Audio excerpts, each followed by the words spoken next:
เลยนะนิดเดียว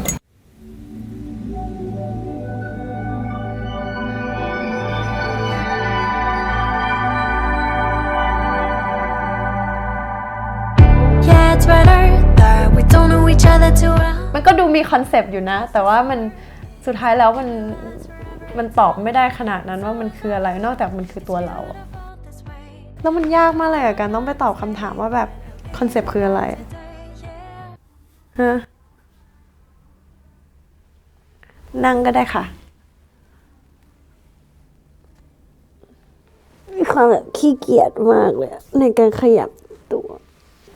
จริงๆก็รู้สึกว่ามันแค่แบบว่าเป็นเราในแบบตอนนั้นๆความทรงจำในตอนนั้นๆที่มันแพทช์อยู่ด้วยกันแต่ว่ามันโชคดีตรงที่ว่าแบบดันเขียนเพลงสุดท้ายแบบเพลง I Do It Again แล้วเพลง All That I Can Do ค่อนข้างชัดเจนว่ามันเป็นการตกตะกอนว่าแบบ whatever happens just be grateful with it มันเลยเหมือนแบบสรุปความทรงจำทั้งหมดว่าแบบโอเคมันมีความทรงจำที่ดีความทรงจำที่ไม่ดีความทรงจำที่สั้นความทรงจำที่ยาวอะไรเงี้ยแล้วสุดท้ายแล้วอะแค่แบบเก็บมันไว้เป็นความทรงจำที่ดีอะเพราะมันดีหรือไม่ดียังไงมันก็คือเราในวันเนี้ย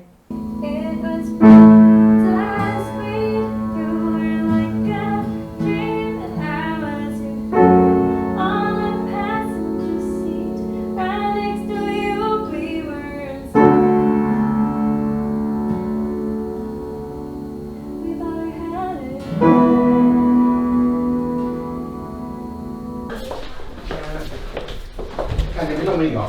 ยังไม่ลงก็สโมกอะจริงๆแล้วอะคือตอนแรกปล่อยก็คือแบบปีแรกไปเล่น Big Mountain ก็ไม่ได้มีอะไรขนาดนั้นก็มีคนร้องได้กลุ่มน้อยก็คงเป็นแบบฐานของเราอะไรเงี้ยแต่แบบว่าเหมือนทั้งปีนั้นอะก่อนจะไป Big Mountain อีกทีหนึ่งอะทั้งปีนั้นมีก็เพอร์ฟอร์มเพลงนี้แล้วมันมีคนอัดคลิปไปเรื่อยๆแล้วคลิปพวกนั้นอะไปอยู่ใน TikTok แล้วคนก็แบบแบบอินเนอร์วีกับเพลงนี้ท่าเต้นของวีด้วยนั่นมันกลายเป็นแบบที่ถูกพูดถึงแบบมันพวกไวรัลที่เป็นแบบคลิปแบบเหมือนเป็นคลิปแบบเหมือนตลกเป็นเพจคลิปตลกอะไรเงี้ยเขาไปใส่แล้วก็จะมีคำเขียนว่าแบบถ้าเราเต้นทำไมเวลาเราเต้นเราแบบไม่เป็นแบบนี้เป็นอะไรประมาณอย่างเงี้ยแล้วมันก็ไปอยู่พวกนั้นแล้วก็แบบไวรัลแบบอยู่ๆคนก็แชร์จากคลิปพวกคอนเสิร์ตก็เลยกลายเป็นว่าแบบสโมกก็เลยดังแล้วพอมาจบอีกปีนึงเล่นBig Mountain อะพอปล่อยใหม่คนร้องดัง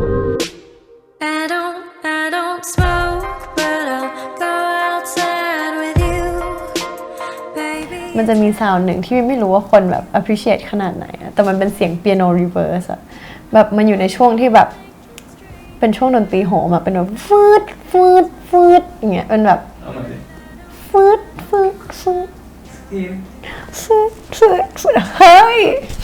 มันเป็นช่วงแบบก่อน let's go อะแบบ I am here with you เนี่ยตรงเนี้ยชอบมาก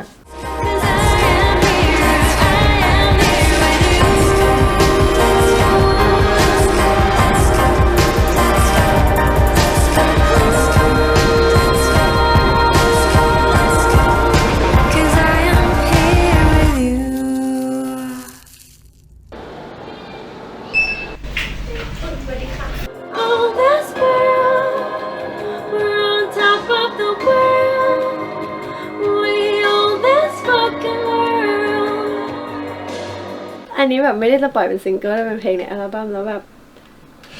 อันนี้อัดรอบที่3แล้วแบบไม่เจอที่ถูกใจก็เลยแบบมาแก้หลายรอบเหลือเกินทำไมอ่ะเพลงนี้เป็นอะไรอ่ะ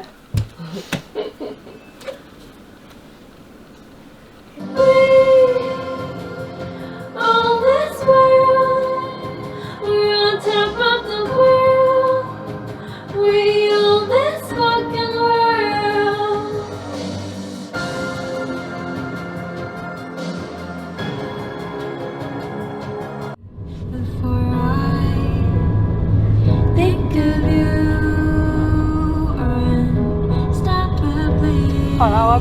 ตอนเขียนเพลงนี้พี่แกคนแบบว่าไปเล่าให้เพื่อนคนที่เป็นต่างประเทศฟังคนอังกฤษ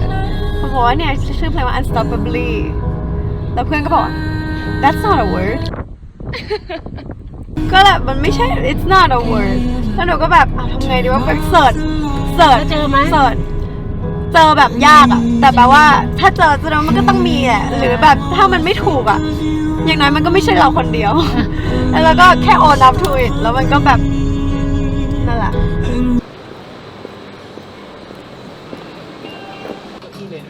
เคยเกือบแบบตัดใจแบบปล่อยเป็น EP แล้วนะเพราะว่าจริงๆแบบทำอัลบั้มมันไม่ใช่แค่เรื่องทำอัลบั้มอะมันคือแบบการต่อสู้กับอารมณ์ตัวเองแบบเลเวลที่รู้สึกว่าทางชีวิตนี้ไม่เคยเจอการต่อสู้กับอารมณ์ตัวเองมาก่อนอะแบบทะเลาะกับใครอกหักหรืออะไรก็ตามมันเป็นฟีลแบบมันต่อสู้กับความรู้สึกคนอื่นหรือแบบฝืนใจตัวเองหรืออะไรก็ตามอะแต่รู้สึกว่ากับอัลบั้มอะคือเราต่อสู้กับตัวเองเยอะมากต่อสู้แบบกับแบบการคริติคตัวเองต่อสู้กับการแบบยอมรับตัวเองต่อสู้กับแบบเวลาต่อสู้กับหลายอย่างมากคือมันเหมือนแบบ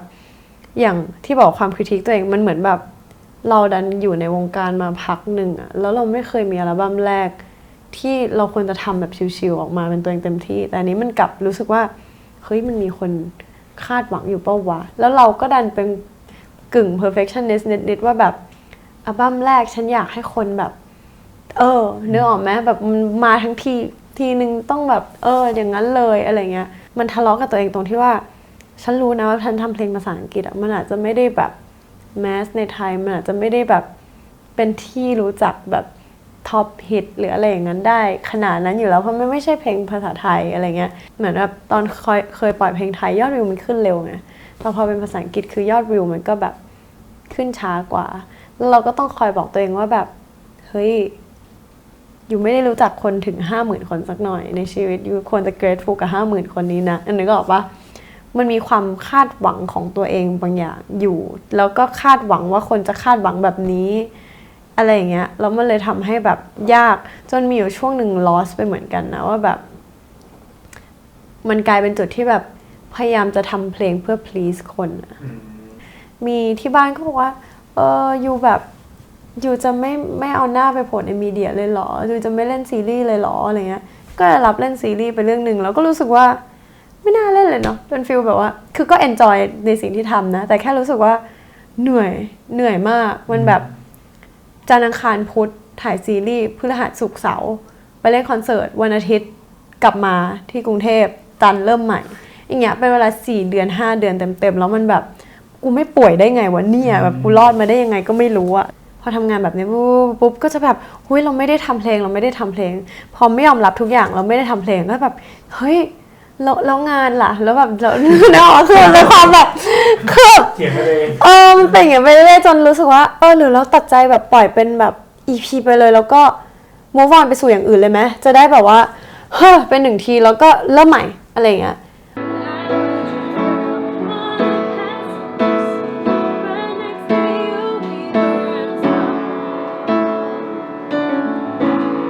เสื้อแบบอย่างนี้สีขาวเป็นแบบแขนทอง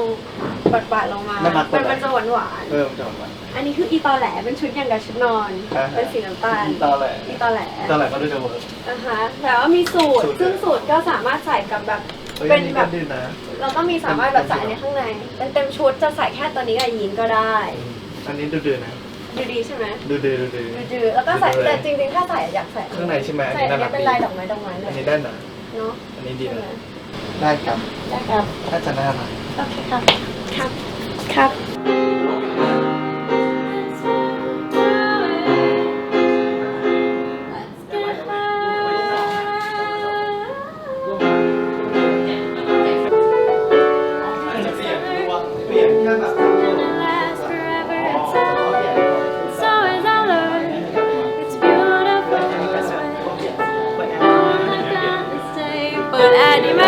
ตอนนี้อันนี้เก็บไว้ผมก่อนมันจะใกล้กว่าไม่ได้ไม่ได้หน้าไม่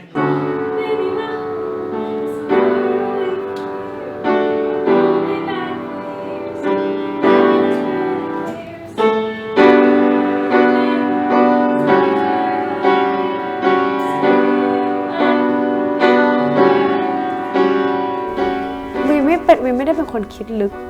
ไปหลายชั้นขนาดนั้นอะ แค่คิดว่าอยากทำแบบนี้อยากทำแบบนี้รวมถึงอัน Apple Session ด้วยก็อยากทำแบบนี้อยากให้คนได้ฟังเพลงตอนช่วงแบบโควิดให้หายคิดถึงกันนิดนึงอะไรเงี้ยมีไว้หน่อยนึงเพราะมันก็ไม่ได้สามารถไปเล่นคอนเสิร์ตอะไรได้ก็เลยแบบเล็กๆไว้หน่อยนึง I can't believe I lost my cool. Oh, I lost my cool with you. I can't believe I lost my cool. Oh, I lost my cool with you.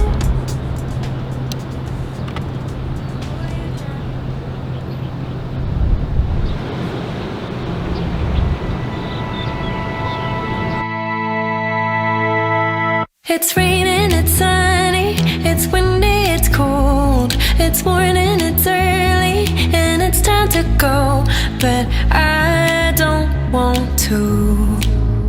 No, I don't want to. จุดเริ่มต้นมันง่ายมากเราเริ่มทำดนตรีเพราะเราชอบและจุดที่ทำให้เรายังอยู่ตรงนี้เพราะเราชอบแค่นั้นเองมันไม่ใช่แบบอย่างอื่นถ้าสุดท้ายวีแบบไม่ได้ดังแล้ววีก็ยังทำต่อนะวีว่าเพราะสุดท้ายมันก็คือแบบก็เราชอบ แค่นั้นเองก็แบบอยากชอบบางคนชอบแบบชอบดูหนังชอบทำอาหารเนี่ยก็ทำถูกปะแล้วก็ทำเพราะเราชอบเฉยๆแค่นั้นเองแล้วแบบแค่โชคดีที่มันได้แชร์ออกไปในวงที่กว้างขึ้นมาแล้วคนมันชอบแล้วมันได้กลายเป็นแบบคาเรียของเราด้วยซึ่งถือว่าเป็นเรื่องที่ดีมากๆแล้วก็ต้องคอยเตือนตัวเองด้วยว่าแบบต้องทำเพราะชอบนะอย่าลืมสิ่งนี้เพราะถ้าเกิดว่าเราลืมสิ่งนี้แล้วทำมันเป็นงานเมื่อไหร่มันจะเริ่มไม่สนุกแล้วแหละแค่ต้องพยายามต้องบอกตัวเองว่าให้ enjoy สิ่งนี้มันมีช่วงที่ทำอัลบั้มมันมีช่วงที่หลงมันเลยต้องแบบย้อนกลับไปว่าเรามาเพราะสิ่งนี้เรามาเพราะความชอบของเรากลับไปดู The Voice เทปแรกแล้วแบบเด็กคนนั้นมันอินโนเซนต์มากอะไรเงี้ยแค่นั้นเลยภูมิใจมากๆกับ Glitter and Smoke หลายครั้งแบบคนชอบถามว่าแบบคาดหวังอะไรกับอัลบั้มนี้คาดหวังกระแสตอบรับยังไงอะไรเงี้ยที่แบบมีจะคาดหวังอะไรได้วะมันแบบมันคือแบบเราคาดหวังได้แค่กับตัวเองเราก็เลยไม่กล้าจะไปแบบคาดหวังกับคนอื่นว่าแบบคนอื่นจะแบบชอบไม่ชอบหรืออะไรเงี้ยเราชอบละแบบเราก็หวังว่าคนอื่นจะชอบนะแต่ไม่ใช่ว่าแบบเราคาดหวังว่าคนอื่นจะชอบอะไรเงี้ยก็อยากให้ชอบแต่ก็ลองดูไม่รู้อะTalks about the future and the concept of